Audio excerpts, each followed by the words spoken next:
Sebuah pelajaran ketika mendengarkan berita dan teladan dari Abu Ayyub Al-Ansari. Kisah ini bermula ketika istri Nabi yang mulia Aisyah radhiyallahu anha kehilangan kalungnya saat perjalanan menuju Madinah pasca perang Bani Mustalik pada bulan Sya'ban tahun kelima Hijriah. Dalam perjalanan pulang itu, pasukan muslimin beristirahat di suatu tempat.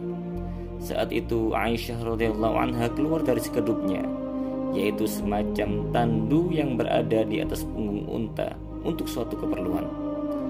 Ketika kembali ke sekedupnya, beliau radhiyallahu anha kehilangan kalung. Akhirnya beliau keluar lagi untuk mencarinya. Saat kembali yang untuk kedua kalinya itulah beliau ketinggalan rombongan. Para sahabat yang menaikkan sekedup itu ke punggung unta tidak menyadari bahwa Aisyah radhiyallahu anha tidak ada di dalamnya karena tubuh beliau masih ringan. Beliau tentu gelisah karena ditinggal rombongan. Beliau tetap menunggu di tempat semula dengan harapan rombongan Rasulullah SAW segera menyadari ketiadaannya dan kembali mencarinya di tempat mereka istirahat. Akan tetapi yang ditunggu tidak kunjung datang. Salah seorang sahabat Rasulullah SAW yang bernama Safwan bin Mu'attal As-Sulami radhiyallahu anhu lewat di tempat itu dan mengenali Aisyah radhiyallahu anha karena Safwan pernah melihat beliau saat sebelum ayat hijab diturunkan. Dan Safwan ini tugasnya membawa minum Rasulullah SAW dalam setiap peperangan dan juga tim penyapu di bagian belakang pasukan. Ketika melihat bahwa yang tertidur itu adalah Aisyah radhiyallahu anha, maka beliau mengucapkan kalimat istirja, inna lillahi wa inna ilaihi raji'un.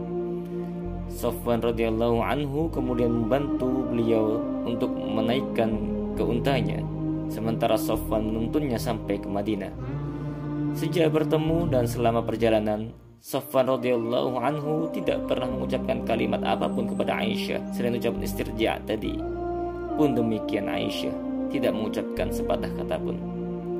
Setelah gagal menyulut sentimen kesukuan di tengah para sahabat Rasulullah SAW, kaum munafik tidak lantas putus asa.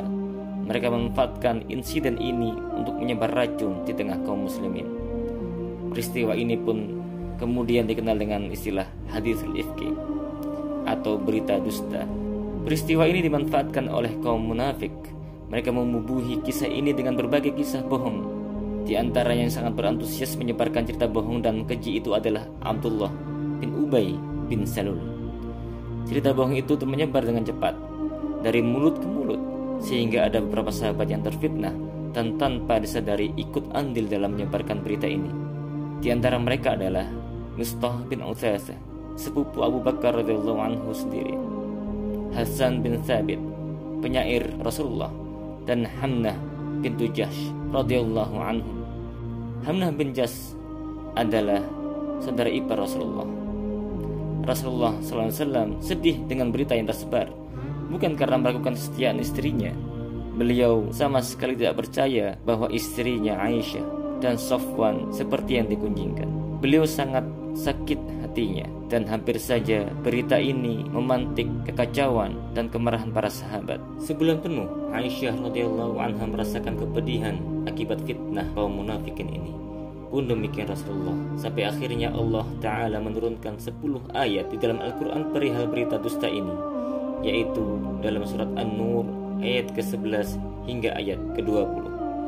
Dengan turunnya ayat-ayat ini, maka permasalahan ini pun menjadi jelas. Rasulullah SAW dan Aisyah merasa lega. Begitu juga yang dirasakan oleh kaum muslimin. Namun mereka merasa berang dengan orang-orang yang ikut andil dalam mencari nama baik Ummul Mukminin Aisyah radhiyallahu anha.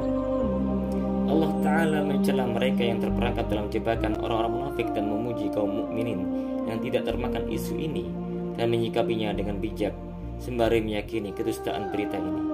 Di antara yang tersanjung dengan ayat ini adalah Abu Ayyub Al-Ansari radhiyallahu anhu. Imam Al-Bukhari rahimahullah meriwayatkan sebuah hadis yang memberitakan bahwa salah sahabat Rasulullah SAW dari kaum Ansar saat menerima berita ini, beliau mengucapkan, kita sama sekali tidak pantas untuk mengucapkan ini. Maha suci Engkau ya Rabb kami. Ini adalah dusta yang besar. Hadis riwayat Al-Bukhari dalam kitab Al-Fathul Bari jilid ke-28 nomor 7370. Ibnu Hajar rahimahullah menjelaskan bahwa orang ini adalah Abu Ayyub radhiyallahu anhu. Pelajaran dari kisah hadisul ifki ini adalah hendaknya kita bersabar ketika mendapati, membaca, mendengar suatu berita, terutama berita-berita yang mencederai nama kaum muslimin, dan menahan diri untuk menyebarkannya. Kedua, hendaknya ketika mendengar kabar penting, terutama dari orang yang fasik, kita bertabayyun, yakni memastikan kebenaran kabar yang kita terima tersebut. Pelajaran ketiga, kisah hadisul ifki ini menurunkan syariat bagi siapapun yang menuduh seorang muslim atau muslimah berzina harus membuktikan tuduhannya dengan menghadirkan 4 orang saksi. Pelajaran keempat, kisah ini juga menunjukkan syariat penegakan had qadhaf, yaitu sanksi karena menuduh kepada orang yang terbukti telah menuduhkan perbuatan keji kepada kaum muslimin yang menjaga kehormatan mereka, yaitu dicambuk sebanyak 80 kali. Demikianlah pelajaran yang dapat kita ambil dari kisah hadisul ifki ini. Semoga kita bisa mengikuti teladan dari apa yang dicontohkan oleh sahabat Abu Ayyub Al-Ansari.